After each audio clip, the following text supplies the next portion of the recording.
यह सही है कि बुद्ध ने अंगुलीमाल को प्यार भरे शब्दों से जीत लिया था, लेकिन न तो आप बुद्ध हैं और न हर एक व्यक्ति सामने अंगुलीमाल होता है। एक बात हर स्थान पर फिट नहीं बैठती है, इसलिए यथा योग्य व्यवहार सबके साथ करो। जो अच्छा व्यक्ति है उसके साथ उससे भी ज्यादा अच्छाई से पेश आओ, और जो बुरा व्यक्ति है उसके सामने कठोरता से खड़े होने की हिम्मत रखो।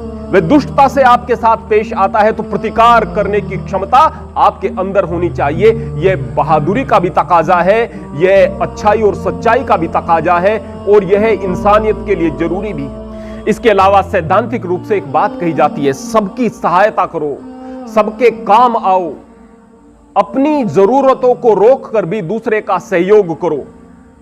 लेकिन यदि आप व्यवहार में देखोगे, यदि आप जीवन के अनुभव से देखोगे, तो आप यह पाओगे कि जिसका कोई दुश्मन नहीं है उसका दुश्मन अक्सर वो बन जाता है जिसकी उसने बहुत बार सहायता की हो। जब आप बार बार किसी का सहयोग कर रहे हो, मान लिया आर्थिक सहयोग आप कर रहे हो, कोई व्यक्ति आया आपसे, उसने पैसे मांगे, आपने दे दिए, न किसी ब्याज की दरकार न कुछ स्वार्थ, बस आपने सहायता कर दी। 99 बार आपने उसकी सहायता कर दी है, 100वीं बार आप सहायता करने में असमर्थ हैं। सामने वाला कहेगा कि मैं बड़ी उम्मीद लेकर के आपके पास आया था, मैंने क्या तुम्हारे पैसे पहले लौटाए नहीं, तुमने मुझे मना कर दिया। अब नाराज वह आपसे हो रहा है, आपके पिछले एहसानात को भूल गया है। कई बार ऐसा हो जाता है, और इससे भी ज्यादा बार ऐसा होता है जब आप किसी ऐसे व्यक्ति की सहायता कर देते हो जो वास्तव में प्रॉपर्टी रखता है, धन रखता है, लेकिन उसके पास वह आपको बताता है कि पैसे की उस वक्त कमी है, आप कहीं से पैसे उठाकर भी उसको दे देते हो। अब तक आपने उससे सहायता नहीं मांगी थी, अब तक आपने उससे मदद नहीं मांगी थी, आपने कर्ज पर लेकर भी उसकी सहायता कर दी है। वो समय पर अक्सर आपका पैसा नहीं लौटाएगा, अक्सर नहीं लौटाएगा। फिर आपको जरूरत पड़ेगी, वो उस वक्त पैसा नहीं लौटाएगा। जहां से कर्ज लिया है उसका ब्याज आप दे रहे हैं, उसका पैसा आपने चुका दिया है, क्योंकि आप तो ईमानदार हैं, वो आपका पैसा नहीं लौटाएगा। हो सकता है आपको थाने जाना पड़े, अदालत जाना पड़े।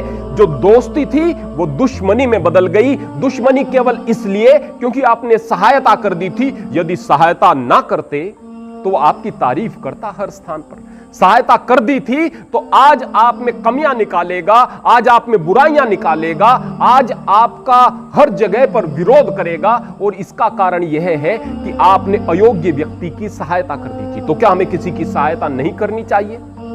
उस व्यक्ति की जो वास्तव में गरीब है, जो मुफलिस है, जिसके पास में कोई ऐसा चारा नहीं कि वह उस मुसीबत की घड़ी से निकल सके, तो उसकी सहायता कर दो।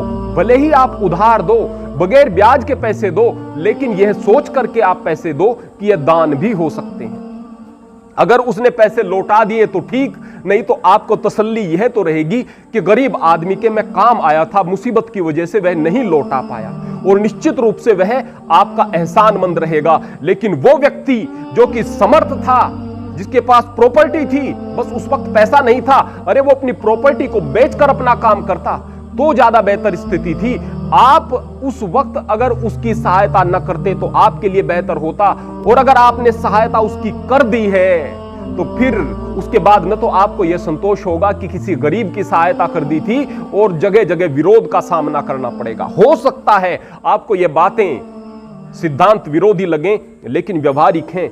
जीवन में अपनाओगे तो बेहतर रहेगा, लेकिन कदम कदम पर नुकसान उठाने से आप बच जाओगे यदि आप इन चीजों को जीवन में उतारोगे। हो सकता है कि इस आपके नियम की वजह से कुछ ऐसे व्यक्ति जो कि वास्तव में सहायता करने योग्य थे, सहायता नहीं पाएंगे। ऐसे में आप पर कोई पाप नहीं लग रहा है, लेकिन यदि आपने किसी दुष्ट व्यक्ति की सहायता कर दी, ऐसे व्यक्ति की सहायता कर दी जो केवल आत्म केंद्रित था, केवल अपना भला चाहने वाला था, तो यकीन मानिए वो आपको आपकी जरूरत पर छोड़ देगा।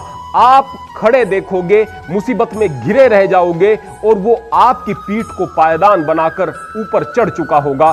बुराई भी आपके सर होगी, क्लेश भी आपके सर होगा, तकलीफों में भी आप होंगे, और इसका कारण होगा वो सिद्धांत जिसको आपने व्यवहारिक कसौटी पर नहीं कसा था। इसलिए दुनिया को समझो, व्यवहार करो। मूर्ख बनने से बेहतर है कि समझदार होकर के जीवन में आगे बढ़ो, धोखा खाने से बचो और वो काम करो जो वास्तव में आपके लिए भी अच्छा है और समाज के लिए भी। हरि ओम, हरे कृष्ण।